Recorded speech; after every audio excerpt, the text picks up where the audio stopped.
बिल्लाहि मिनश शैतानिर रजीम बिस्मिल्लाहिर रहमानिर रहीम अल्हम्दुलिल्लाहि रब्बिल आलमीन वस्सलातु वस्सलामु अला मुहम्मदिन व आलिहि तय्यबीन अल्लाहुम्मा सल्लि अला मुहम्मद व आले मुहम्मद।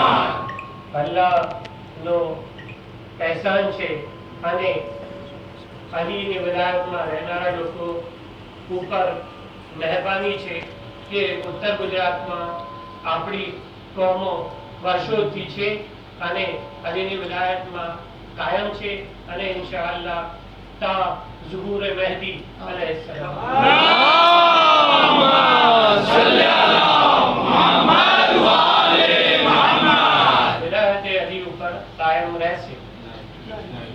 આપણે એક જ રસ્તા ઉપર ચાલતા હોવા છતાંય ઘણા વર્ષો સુધી જાણે કે એકબીજાથી અજાણ હતા, એકબીજાની દરકાર રાખતા હતા, એકબીજાના શુભેચ્છક હતા, પરંતુ વાતચીતના લેવલે ઓછું હતું અને ઇમામ હુસૈન અલૈહિસ્સલામનો મારા ઉપર અને તમારા ઉપર અહેસાન થઈ ગયો કે કાણોદરમાં રોઝે હુસૈનના ઇફ્તિતાહિયામાં કાણોદર જમાત તરફથી મને દાવત આપવામાં આવી ત્યારે એક એવો અહેસાસ થયો કે જેની મને પણ અપેક્ષા નહોતી અને મને ખાતરી છે કે તમને પણ અપેક્ષા નહોતી।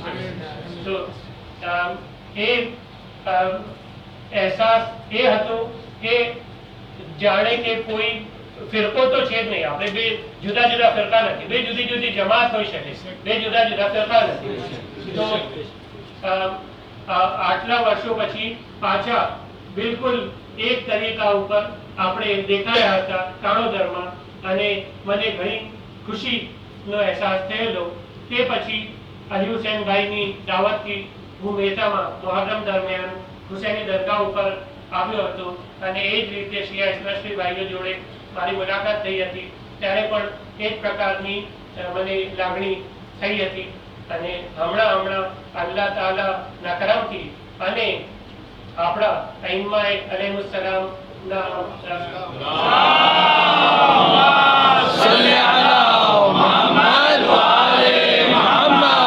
વસીલાથી તેમની નુસરત અને મદદથી આપણે જે મક્તબા જાફરિયામાં ઉર્વતુલ ઉસ્કા પ્રોગ્રામ યોજ્યો તે તો એક પ્રકારનો એક પાથ બ્રેકિંગ પ્રોગ્રામ છે। ઇન્શાઅલ્લાહ આ જો સિલસિલો કાયમ રહેશે તો આપણી એકતામાં વધારો થતો રહેવાનો છે। તો એ આ ત્રણ પ્રસંગો મેં એટલા માટે ગણાવ્યા તમારી સામે કે અહીં એકવાર ફરીથી જાણે કે એ જ ઇમામ હુસૈન ઇસ્લામની મદદ આપણને મળી હોય, ફરીથી એકવાર ઇમામવાળો છે, ફરીથી એકવાર બંને જમાતો છે, ફરીથી એકવાર એ જ મોહબ્બતથી મળી રહ્યા છીએ। તો આ અલ્લાહનો લાખ લાખ અહેસાન છે કે આપણને આવા અનુભવો વારે ઘડીએ થાય છે। કુરાન મજીદમાં અલ્લાહ તાલાનો ઇરશાદ છે કે તો તસાબિકુ ફિલ ખૈરાત એટલે કે ખૈરાત નેકીઓમાં એકબીજાથી પ્રતિસ્પર્ધા કરો। આપણી બંને જમાતો છે તે એક રીતે જોવા જઈએ ને તો કઈ ફૂટફાટનું કારણ ના હોવું જોઈએ, આ પ્રતિસ્પર્ધાનું કારણ હોવું જોઈએ કે એકબીજા કરતા આગળ કોણ વધી રહ્યો છે અલીની મોહબ્બતમાં।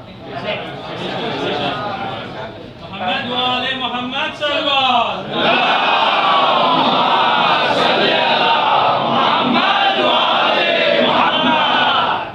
દુશ્મનાવટ પણ ના હોવી જોઈએ। આ તો દોસ્તોની પ્રતિસ્પર્ધા છે, જેમ હઝરત સલમાન ફારસી અને હઝરત અબૂઝર ગફારીની પ્રતિસ્પર્ધા હતી।